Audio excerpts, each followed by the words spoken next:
This is the normal route that you'll find, and that is that I started off where my business started sponsoring a rider, and then went into Peterborough at the time as to help them get all the sponsors on board, which I did for about a year.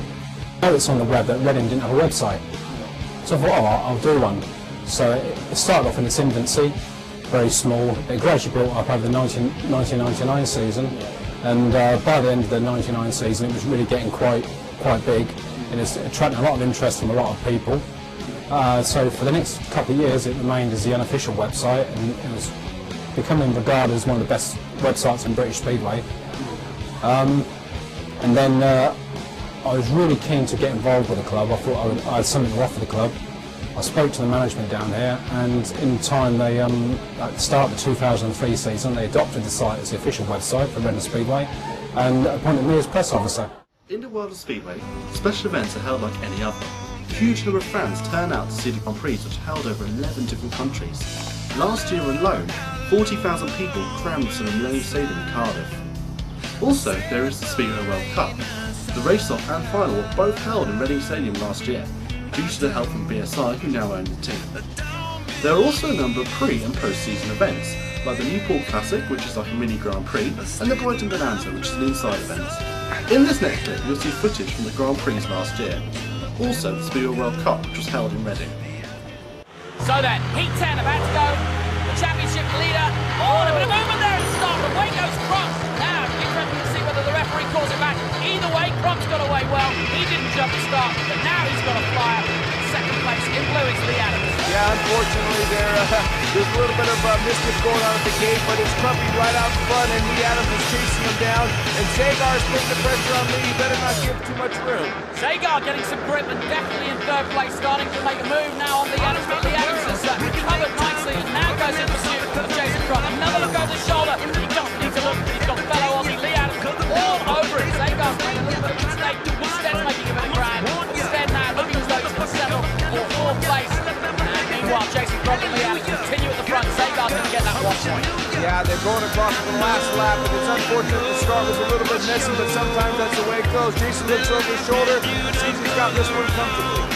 Another excellent performance by Jason Crump as he marches on towards his second win on Heat, and that will take him to 7 points. He goes down, and Scott Nichols just touches the back of an out-of-shape Todd Wiltshire. Wiltshire's bike flying up in the air. But again, forward in wide. Away they go! Good start from Hamilton. Not a brilliant start from Nichols, but he's in the mix. Round the outside he goes. And Scotty went for that outside line. He has one chance to go because Hampel could take this race from the start to the finish. Hampel trying to get in the semis, so too Scott Nichols, but both of them can't get there. They need the points. Scotty right up the inside. He's putting a move on Hampel. Is Hampel going to hold him up? Scotty's got one more chance. He shakes his head and says, get on with it. The crowd are willing him on. Scott Nichols knows he's got to do something now. He's 1 point behind Hampel. Overall, he's got to beat him on the track right now. Hampel is showing no signs of giving up. Scott Nichols has got one more chance at it. And he keeps going. He's pushing Jonathan. Here goes. Scott Nichols does it. Oh, that was brilliant. Scott Nichols hits the front ahead of Hampel, and he shows his moment just perfectly there. And now the crowd is pushing him even further forward. He's gaining on that lead. Yes, guess what? He's got those 3 points. Very crucial.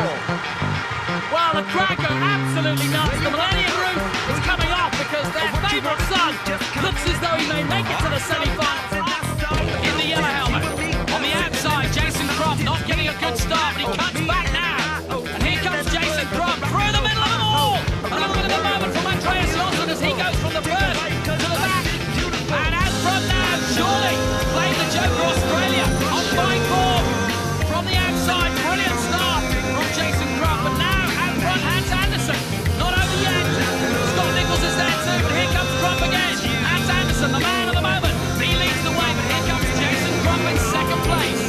Jason, of course, playing the Joker. And if they finish where they are in second place, that'll be enough to give them the silver medal. Of course, Crump wants victory, for sure. Hans Anderson sees him now. Jason goes high and wide, holds off the British attack. Crump's going to make one more last lunge, and here he comes from the outside. Hans Anderson holding on. This is the last lap. Oh no!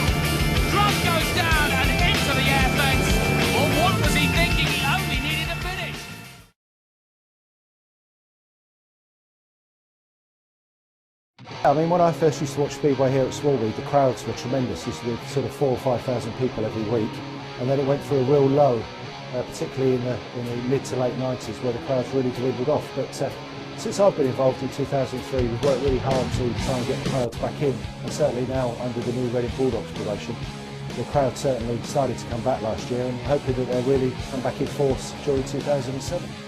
The racing's got a lot faster, a lot harder.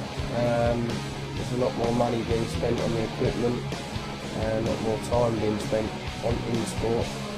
So generally just getting harder throughout the years, like everything else really. Obviously Sky's made a big difference. Maybe not brought the fans in, but it's made it a bit more professional. People know a bit more about it. You go back to the sort of 70s and 80s, everybody knew then, where it's gone a bit sort of through the 90s, it went a bit quiet, but now it's starting, people are understanding what it is. If you mention Speedway, more people know what it is, so I think Sky's had a good influence on it. The sport has changed. I think Sky Sports has really made a big factor in the sport. It's become a lot more professional. I mean, you look at the riders now, they're all wearing the same race suits, matching race suits, which we never used to get. At the bikes, matching bikes, everyone's equipment is that much more professional. You know, years ago they'd only have one bike in the back of a Ford Cortina or something. These days they turn up in motorhomes and all sorts, and with a big stable of bikes. You know, I think Matty Zager's got 25 engines for next season. So yeah. So yeah, it's just equipment really. The whole sport and everybody, you know, it's become a lot more professional. Before the first meeting of the season, there is a press and practice day. Here we can see the team getting ready for a photo shoot in the centre green. The day is set up to let the press get pictures and interviews with the team, but also get their views on the forthcoming season. But best of all, they get to show off their skills on the bike. Here we can see Janusz Klodczek, our young Polish rider, taking the track by storm. His range is Polish race levels that are used for the World Cups and Grand Prix.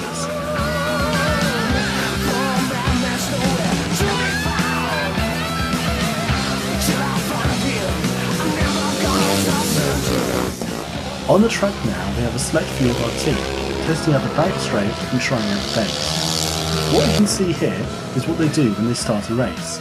This is how they launch their bikes off the line.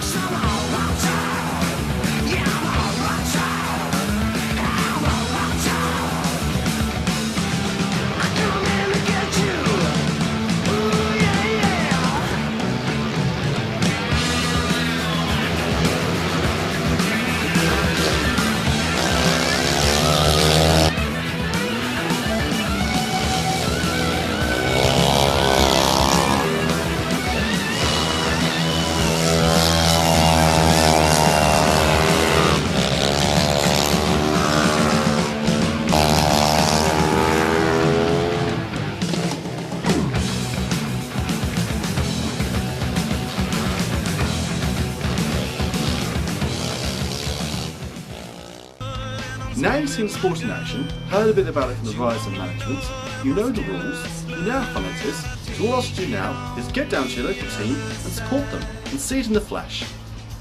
The sport of Speedway itself has progressed so much, it's had its ups and downs over its number of years in the running. Now I feel that it can once again bring itself back to the hearts of the British public and become the superstar it once was.